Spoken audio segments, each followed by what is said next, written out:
Netflix మనలో చాలామందికి చాలా favourite OTT platform. So, international లెవెల్‌లో నెట్‌ఫ్లిక్స్‌లో మనకి వెబ్ సీరీస్ గానీ, మూవీస్ గానీ అవైలబుల్‌గా ఉంటూ ఉంటాయి. అలాగే మీరు చూసుకున్నట్లయితే లాక్‌డౌన్‌లో నెట్‌ఫ్లిక్స్ యూజ్ చేసిన వారి సంఖ్య చాలా ఎక్కువగా ఉంది. సో, లాక్‌డౌన్‌లో మనకి ఏం చేయాలో తెలియక ఇంట్లోనే ఉంటూ పాపులర్ షోస్ 'మనీ హెయిస్ట్' గానీ, 'స్ట్రేంజర్ థింగ్స్' గానీ సో చాలా ఉన్నాయి.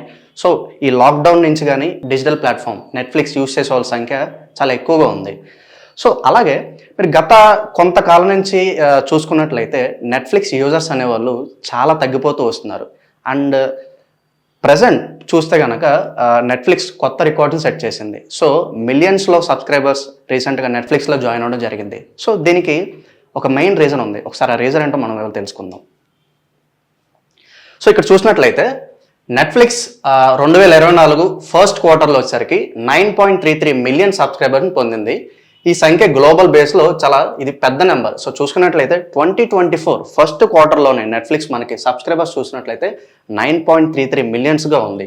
సో, గ్లోబల్ లెవెల్‌లో చూసుకున్నట్లయితే ఏ ప్లాట్‌ఫామ్‌కైనా సబ్‌స్క్రైబర్స్ సంఖ్య అనేది ఇది చాలా పెద్ద ఎత్తున మనకి సబ్స్క్రిప్షన్ తీసుకొని నెట్‌ఫ్లిక్స్‌లో జాయిన్ అవ్వడం జరిగింది.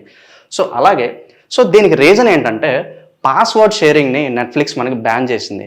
ఫర్ ఎగ్జాంపుల్ మీరు చూడండి, గత లాక్‌డౌన్‌లో గానీ, లాస్ట్ ఇయర్ తీసుకుంటే గనక మన ఇంట్లో ఎక్కడన్నా ఒక నెట్‌ఫ్లిక్స్ సబ్స్క్రిప్షన్ ఉంటే సో, వాళ్ళ దగ్గర మన తమ్ముడి దగ్గర గానీ, అన్నయ్య దగ్గర గానీ వాళ్ళ దగ్గర పాస్వర్డ్ తీసుకుంటాం. ఆ పాస్వర్డ్ తీసుకొని సో, దానిలో ఉన్న కంటెంట్ అనేది మనం ఫ్రీగా చూడడం జరిగింది. సో, దీనివల్ల నెట్‌ఫ్లిక్స్ విపరీతంగా లాస్ అయింది. సో, చాలా లేట్‌గా గ్రహించింది నెట్‌ఫ్లిక్స్. సో, ఈ లూప్ హోల్‌ని యూజ్ చేసుకొని ప్రతి ఒక్కరు కంటెంట్‌ని ఫ్రీగా యూజ్ చేస్తున్నారని చెప్పి నెట్‌ఫ్లిక్స్ పసిగట్టింది. సో, వెంటనే నెట్‌ఫ్లిక్స్ ఏం చేసిందంటే ఈ పాస్వర్డ్ షేరింగ్‌ని నెట్‌ఫ్లిక్స్ కంప్లీట్‌గా బ్యాన్ చేసింది. ఈ పాస్వర్డ్ షేరింగ్ బ్యాన్ చేయడం వల్ల నెట్‌ఫ్లిక్స్‌కి 9.33 మిలియన్ సబ్‌స్క్రైబర్స్ కొత్తగా యాడ్ అవ్వడం జరిగింది. అలాగే ప్రపంచవ్యాప్తంగా నెట్‌ఫ్లిక్స్ సబ్‌స్క్రైబర్ల సంఖ్య 269.6 మిలియన్లకు చేరింది. సో, సగటున ఇలా చూసుకున్నట్లయితే ఇంటికి ఒకళ్ళకంటే ఎక్కువ అంటే చెప్పాలంటే యావరేజ్‌గా ఇంటికి ఇద్దరు ఇప్పుడు నెట్‌ఫ్లిక్స్‌ని యూజ్ చేస్తున్నారు. సో, అలాగే దాదాపు 100 మిలియన్ల మంది యూజర్లు నెట్‌ఫ్లిక్స్ చెల్లించకుండా అకౌంట్లు ఉపయోగించేవారు. ఒకప్పుడు చూసుకుంటే కనుక యావరేజ్‌గా 100 మిలియన్ యూజర్స్ నెట్‌ఫ్లిక్స్‌కి మంత్లీ డబ్బులు కట్టకుండా యూజ్ చేసుకున్నారు. నథింగ్ బట్ పాస్వర్డ్ వేరే వారి దగ్గర తీసుకుని కంటెంట్ అనేది ఫ్రీగా చూడడానికి సో, అలా చేసేవాళ్ళు.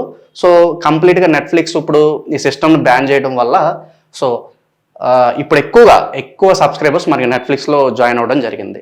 సో, అలాగే నెట్‌ఫ్లిక్స్ ఈ విజయంతో ఆదాయం, ఆపరేటింగ్ మార్జిన్లు పెంచుకోవాలని చూస్తుంది. సో, ఎప్పుడైతే సబ్‌స్క్రైబర్స్ చేరారో ఎక్కువ ఇన్కమ్ వస్తుంది. అలాగే ఈ ఆపరేట్ చేసే విధానం ఏదైతే ఉందో దాన్ని కూడా నెట్‌ఫ్లిక్స్ ఇంప్రూవ్ చేసుకోవడానికి చూస్తుంది. సో, అలాగే ఈ సిచ్యువేషన్ వల్ల స్ట్రీమింగ్ ప్లాట్‌ఫామ్స్‌లో పాస్వర్డ్ షేరింగ్‌పై ఎక్కువ మంది చర్చించుకుంటున్నారు. సో, ఒక ప్లాట్‌ఫామ్‌కి ఎక్కువ మంది సబ్‌స్క్రైబర్స్ వచ్చారు ఈ రూల్ తీసుకురావడం వల్ల అంటే ఇప్పుడు అమెజాన్ ప్రైమ్ ఉంది. లేకపోతే వేరే ప్లాట్‌ఫామ్స్ ఉన్నాయి. సో, వాళ్ళు కూడా ఈ రూల్‌ని తీసుకురావడానికి ఇష్టపడుతున్నారు. సో, ఈ రూల్‌ని తీసుకొస్తే ఆబ్వియస్లీగా ఆదాయం పెరుగుతుంది. వచ్చే సబ్‌స్క్రైబర్స్ సంఖ్య పెరుగుతుంది. సో, మీరేమనుకుంటున్నారు నెట్‌ఫ్లిక్స్ తీసుకొచ్చిన ఈ కొత్త పాలసీ ప్రకారం? సో, ఇది ఉపయోగపడుతుందా? లేదా ఏమనుకుంటున్నారు? మీ ఒపీనియన్ కింద కామెంట్ చేయండి.